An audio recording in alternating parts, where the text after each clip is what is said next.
আসসালামু আলাইকুম এভরিওয়ান, কি অবস্থা সবার, কেমন আছেন? আজকে আমি আপনাদের সাথে একটি কেক দুইবার কেন ডেকোরেশন করেছি সেই ভিডিওটা আজকে আপনাদের সাথে শেয়ার করব। প্রথমে আমি দেখুন এই টপারটা দিয়ে দিচ্ছি কেক ডেকোরেশনের জন্য। এই টপারগুলো আমার আগে বানানো ছিল, তাই টপার দিয়ে প্রথমে কেকটা ডেকোরেশন করে নিয়েছি। এখন আমি এখানে হ্যাপি 2 মান্থ লেখাটা লিখে নিয়েছি। এই লেখাটা আমি আমার নাতনির জন্য লিখে নিয়েছিলাম, যেহেতু আমার নাতনির 2 মান্থ কেক ডেকোরেশন করে নিচ্ছি। তারপরে এই লেখাটা লিখে নেওয়ার পর এর মধ্যে কিছু সুগার বল দিয়ে দিব।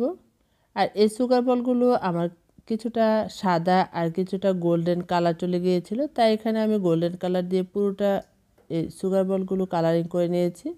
যে কোনো সুগার বল কিন্তু এভাবে কালারিং করে কেকে ব্যবহার করা যায়।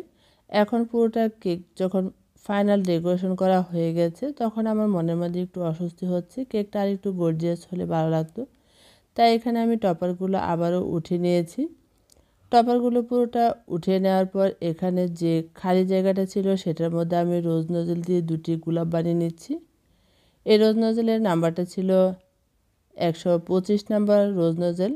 এভাবে কেকটা ডেকোরেশন করে নেওয়ার পর এখন এখানে আমি কিছু পাতা দিয়ে দিচ্ছি। এই পাতাটা কিন্তু নট এডিবল, এই পাতাগুলো কিন্তু খাওয়া যায় না। এখন এই কেকের ফাইনাল লুকটা কিন্তু অনেকটা গর্জিয়াস হয়ে গেছে। দেখুন আজকের এই কেকের ডেকোরেশনটা কেমন হয়েছে অবশ্যই কমেন্ট করে জানাবেন। আবারও দেখা হবে নতুন কোনো কেকের ডেকোরেশন নিয়ে। সে পর্যন্ত ভালো থাকবেন। আল্লাহ হাফেজ।